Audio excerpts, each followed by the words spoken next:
मेरे बेडरूम में किसने ये लगाया, कोई लिहाज नहीं है, हम सबको क्या कत्ल करेंगे।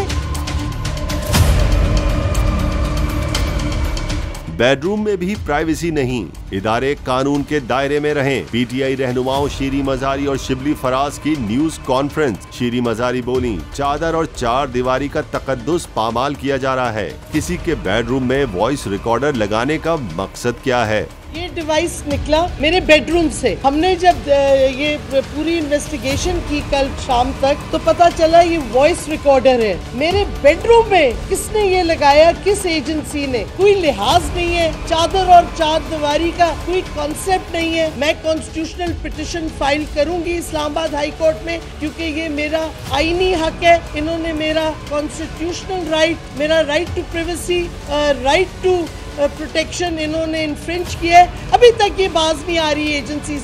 हम सबको क्या कत्ल करेंगे कि हम चुप कर जाएं? क्योंकि हमने नहीं चुप होना। तो जो भी है, न्यूट्रल्स है, आईबी है, आईएसआई, जो भी एजेंसीज हैं, आप कानून के दायरे में रहें। शिबली फराज कहते हैं कि ऐसी हरकत इससे पहले चेयरमैन पीटीआई के साथ भी हो चुकी है। क्या कोई ऐसा कानून नहीं जो ऐसे मावराए आईन इकदाम से रोक सके? इनके घर ये हुआ, हमारे चेयरमैन इमरान खान के घर ये हुआ, तो हमें अभी नहीं मालूम कि और कितने ऐसे लोग हैं जिनके घरों में इस किस्म के आलात लगे हुए हैं। प्राइवेसी के और आईनी जो हुकूक दिए गए हैं पाकिस्तानियों को, उनके बारे में इस किस्म की चीजें करना मेरा ख्याल है इंतहाई तशवीशनाक है। वाज़े रहे कि इससे कबल इमरान खान के घर से भी जासूस डिवाइस बरामद हुई थी और अब शीरी मजारी के घर से अमरीकी साख्ता वॉइस रिकॉर्डिंग जासूस डिवाइस बरामद हुई है।